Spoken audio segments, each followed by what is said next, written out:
주님 찬미와 영광 받으소서. 주님이 말씀하신다. 회개하여라. 하늘나라가 가까이 왔다. 그리스도님 찬미와 영광 받으소서. 주님께서 여러분과 함께 또한 사제의 영과 함께 루카가 전한 거룩한 복음입니다. 주님 영광 받으소서. 그때에 예수님께서 제자들에게 사람의 아들은 반드시 많은 고난을 겪고 원로들과 수석 사제들과 율법 학자들에게 배척을 받아 죽임을 당하였다가 사흘 만에 되살아나야 한다 하고 이르셨다. 예수님께서 모든 사람에게 말씀하셨다. 누구든지 내 뒤를 따라오려면 자신을 버리고 날마다 제 십자가를 지고 나를 따라야 한다. 정녕 자기 목숨을 구하려는 사람은 목숨을 잃을 것이고 나 때문에 자기 목숨을 잃는 그 사람은 목숨을 구할 것이다. 사람이 온 세상을 얻고도 자기 자신을 잃거나 해치게 되면 무슨 소용이 있느냐. 주님의 말씀입니다. 그리스도님 찬미합니다. 평소에 제가 여러분들한테 기도 너무 많이 하지 마십시오. 또 기쁘게 사십시오. 매일매일 그냥 하루를 만끽하며 사십시오라는 말을 많이 드렸지요. 그거는 여러분들에게 이미 굳어져 있는 신관을 좀 바꿔주기 위한 것이었습니다. 열심히 해야 되고 부지런히 해야 되고 많은 기도를 해야 되고 많은 봉사를 해야 된다는 그런 의식들이 여러분들 안에 가득하기 때문입니다. 우리 본당 교우들뿐만이 아니라 모든 가톨릭 교회 신자들이 그러한 기조를 가지고 있습니다. 그리고 그것이 좋은 결실을 내고 또 우리에게 도움이 되기보다도 때로는 좋은 마음을 먹고 성당에 왔다가 그 수많은 기도와 수많은 봉사들 때문에 지치고 또 상처받는 경우들이 많기 때문입니다. 그래서 원래 성당이란 것은, 신앙이란 것은 마음을 편하게 가지는 것이다. 그리고 억지로 하는 것이 아니라 즐기듯이 하는 것이다 라는 그런 새로운 신관을 제시해 주기 위한 것이었습니다. 그러한 행보가 그 자동차를 운전할 때 기아 1단 저속으로 천천히 이제 연습하는 것이었다면 이제 제가 온 지 한 1년 가까이 되고 또 이제 사순절이 들어온 지금에는 이제 그 다음 단계에 기어를 넣어서 조금 더 가속을 해야 될 시기가 왔습니다. 오늘 예수님께서 이렇게 말씀하십니다.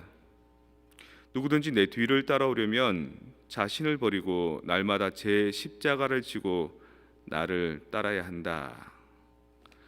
십자가는 무엇일까요? 십자가는 오늘 복음의 첫머리에 나오듯이 사람의 아들은 반드시 많은 고난을 겪고 원로들과 수석 사제들과 율법 학자들에게 배척을 받아 죽임을 당하였다가 사흘 만에 되살아나야 한다. 이게 십자가인 겁니다. 단순히 십자나무에 올라가는 일회성의 행위가 아니라 사람들에게 많은 고난을 받고 배척을 받는 그 과정 안에도 십자가가 담겨 있다는 거죠. 오늘 모세가 백성들에게 두 가지 길을 제시해 놓습니다. 죽음의 길이 있고 생명의 길이 있다. 너희가 하느님의 길을 따르면은 생명을 얻을 것이고 다른 신을 섬기면은 죽음의 길을 걸을 것이다. 자, 선택해라 이렇게 얘기합니다. 다른 신을 섬긴다는 것은 무엇이고 하느님을 섬긴다는 것은 무엇인가를 생각해 보니 우리가 하느님 말고 다른 종교나 다른 신을 섬기는 일은 별로 없습니다. 그냥 점집에 가서 점 보는 정도, 마음이 불안해서. 네, 그렇다면 이 말씀이 우리 현실에 어떻게 여겨져야 되냐면 성령이란 개념으로 한번 접근해 봤으면 좋겠습니다. 성령을 일컬어서 Holy Spirit이라고 얘기하지 않습니까? 근데 홀리하지만 스피릿인 것입니다. 영적인 가치가 있는 거죠.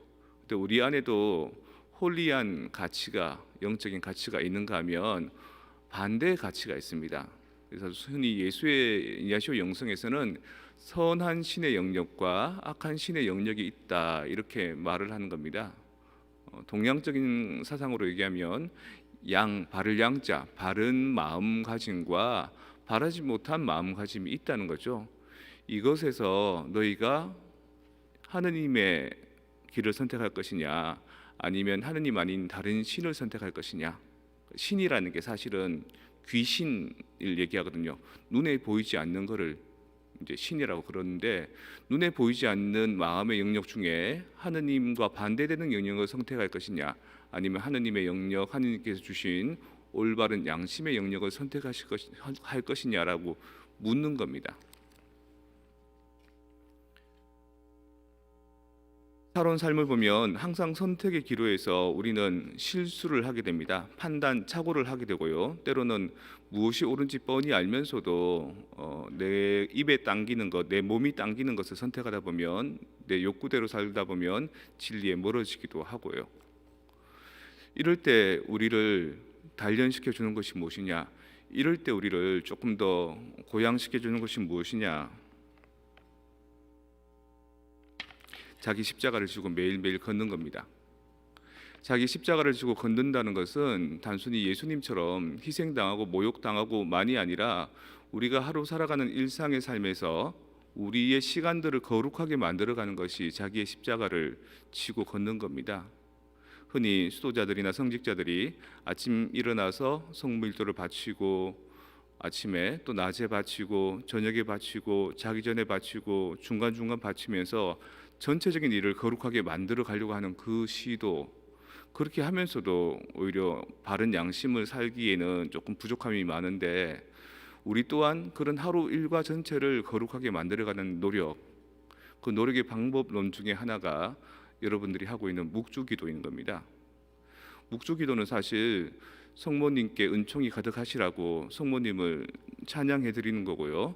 또 이제와 저희 죽을 때 저희 죄인을 위해 빌어달라고, 우리의 어려움을 도와달라고 하는 기도기도 하지만, 그 기도가 담고 있는 의미, 지향도 있겠지만 대부분의 시간들은 똑같은 기도문을 반복하는데 그 묘미가 있습니다. 단순한 말을 반복하는데, 불교의 스님들도 염주를 들고 계속해서 나무아미타불라고 반복하지 않습니까? 그런 것처럼 내 안에 다른 것이 들어오지 못하도록, 다른 신의 영역이 들어오지 못하도록, 다른 악한 영역이 들어오지 못하도록 늘 깨어 있고 싶어하는 욕구가 바로 묵주기도인 겁니다. 그리고 그 묵주기도를 통해서 성모 마리아를 부르고 성모님께 도움을 청하고 또 하느님께 기도하는 그 방법들, 이게 우리의 시간들을 거룩하게 만들려는 성무일도나, 아니면 우리의 삶을 십자가의 길을 가게 하는 하느님 뜻에 맞는, 내 양심에 맞는 하느님이라는 신을 섬기는 길을 가고 있는 거라고 볼 수 있는 겁니다. 이 사순절 기간 동안 여러분들에게 강조되는 가치 중에 하나가 첫 번째 기도입니다. 두 번째는 단식, 그리고 자선. 단식과 자선이 의미가 있으려면 내 삶이 기도가 있어야 되는 겁니다. 예수님께서도 십자가에 못 박히시기 전에, 또는 사람들에게 고난 받으실 때, 또는 사람들에게 기적을 일으키실 때 항상 그 앞전에 기도를 하십니다.